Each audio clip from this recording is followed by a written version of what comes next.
Muy buenas y bienvenidos a un nuevo vídeo de Rincón de Historia TV.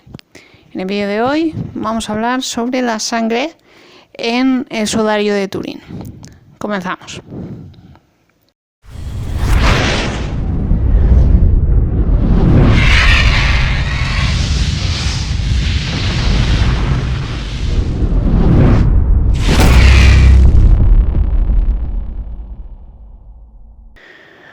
Fue el cirujano francés Dr. Pierre Barbet quien durante un congreso internacional celebrado en Turín en 1950 afirmó que las manchas de sangre tenían efectivamente las características estructurales de manchas hemáticas, ya que estas características se encuentran unidas a la viscosidad y a la tensión superficial de la sangre y no se pueden por lo tanto falsificar, ya que también se ha dicho de que si eran pintadas por un artista o no. Esto ya quedó desmentido por Adler.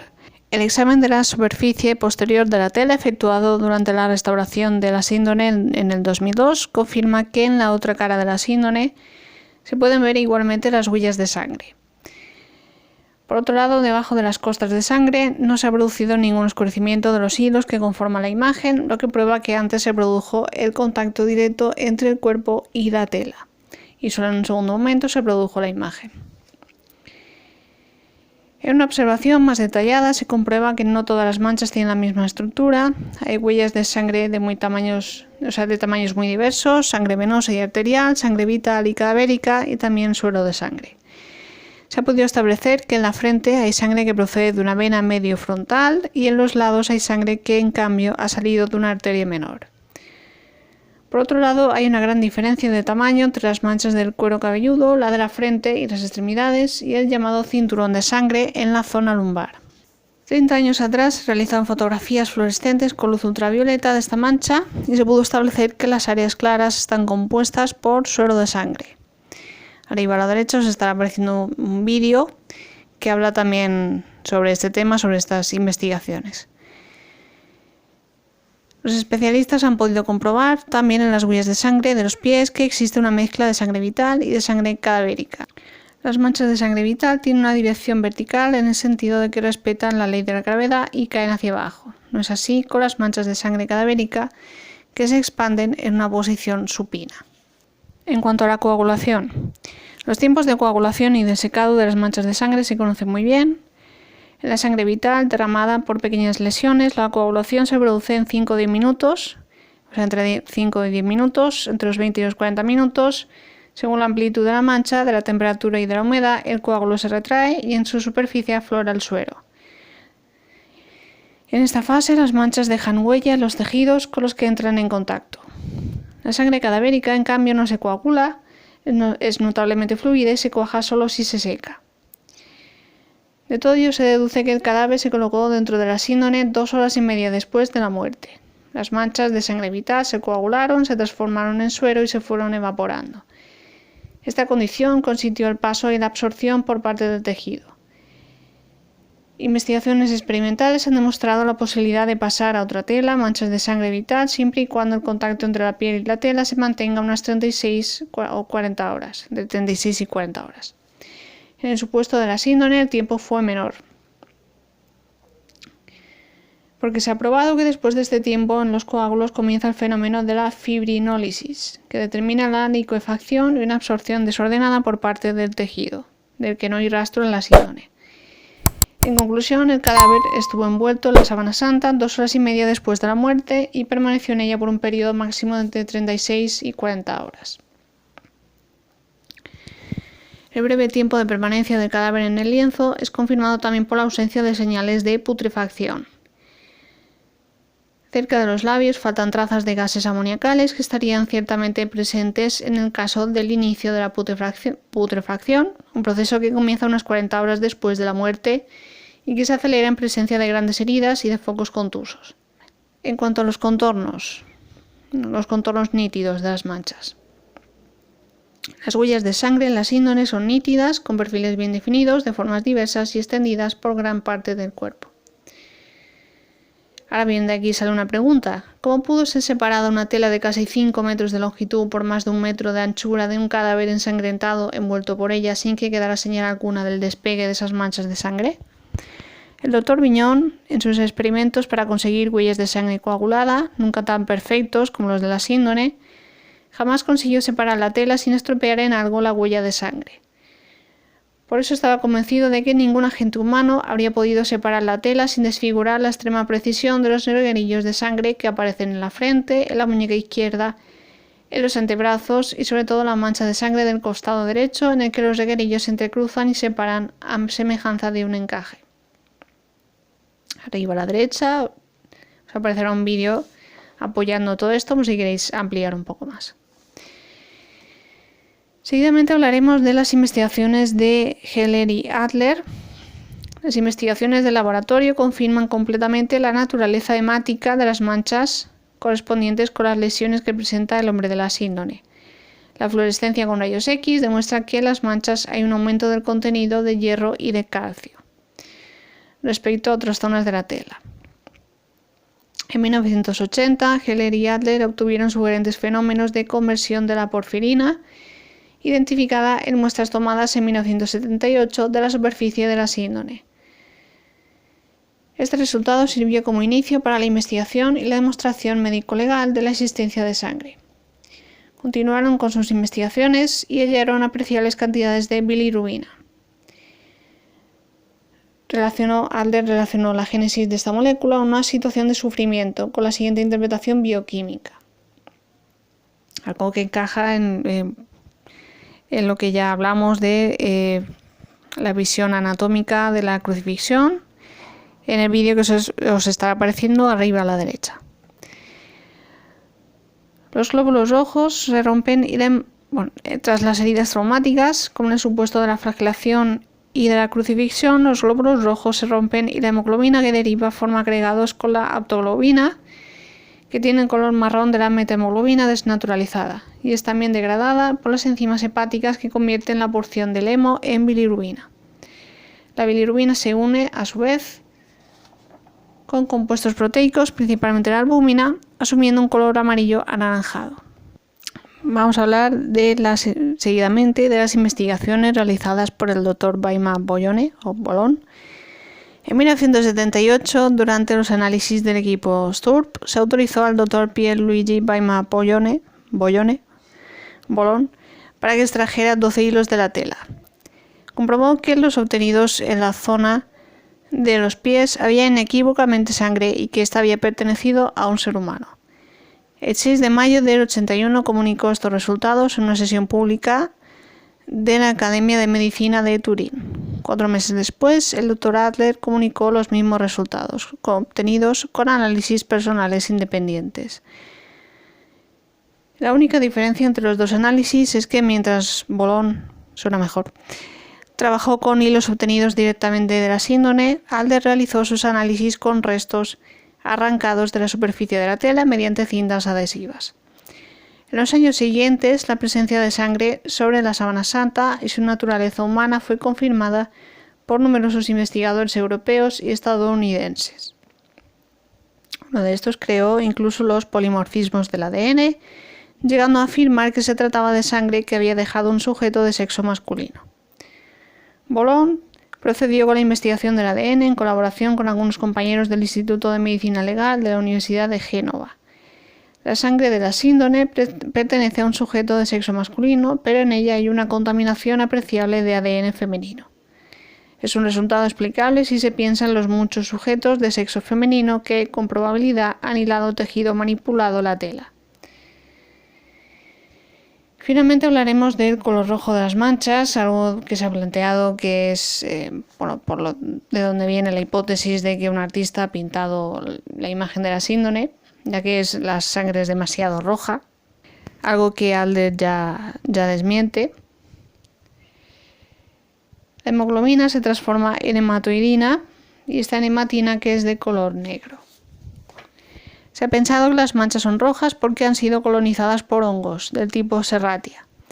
Como hemos visto, los doctores Heller y Adler consideraron que el color rojo es debido a la presencia de bilirrubina, tras los golpes traumáticos padecidos en vida por el hombre de la síndone.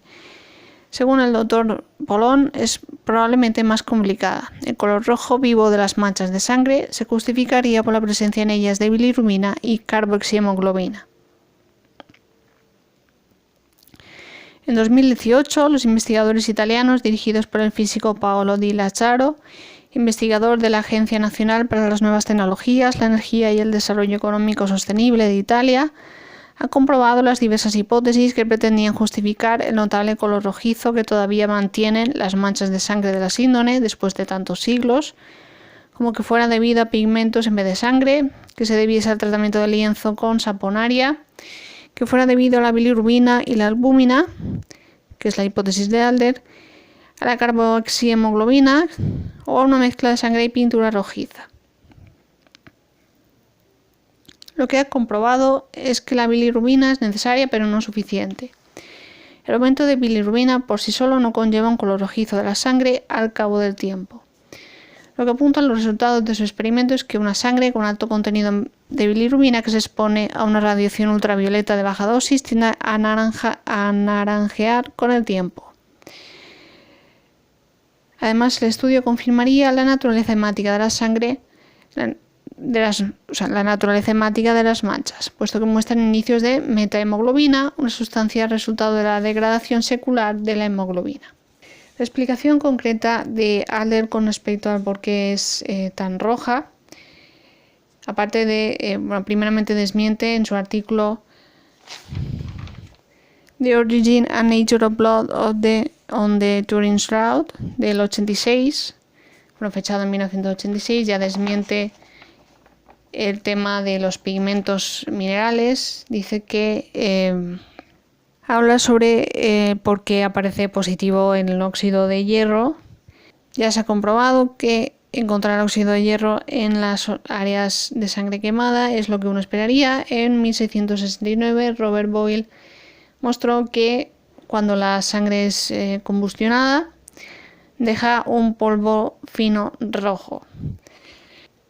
Quien lo identifica ese polvo como óxido de hierro lo hace Medini, quien en 1747 estableció que la sangre combustionada contenía óxido de hierro y que eso quería decir que había hierro en la sangre. Y al final de ese párrafo, como podéis comprobar, dice: encontrar óxido de hierro en las áreas de sangre quemada es consistente con la hipótesis de que las manchas de sangre en el sudario están compuestas por sangre real y no pintada por un artista. Y después de hacer una explicación del experimento, de la prueba que hacen, de una fotometría microspectrum, photometry, no sé exactamente cómo se traduciría esto en español. El caso es que al final dice: en menos de 30 segundos la hemoglobina embolizada pasará al hígado. Habla de que una persona que ha sido torturada, flagelada y crucificada, llevado hasta el shock, que es lo que pasa en este tipo de muerte. En menos de 30 segundos la hemoglobina embolizada atravesará el hígado, building up sería construir, pero no es exactamente la traducción correcta de esta palabra en este contexto. Pero vamos, sí que llevaría a unos niveles altos de bilirrubina a la sangre.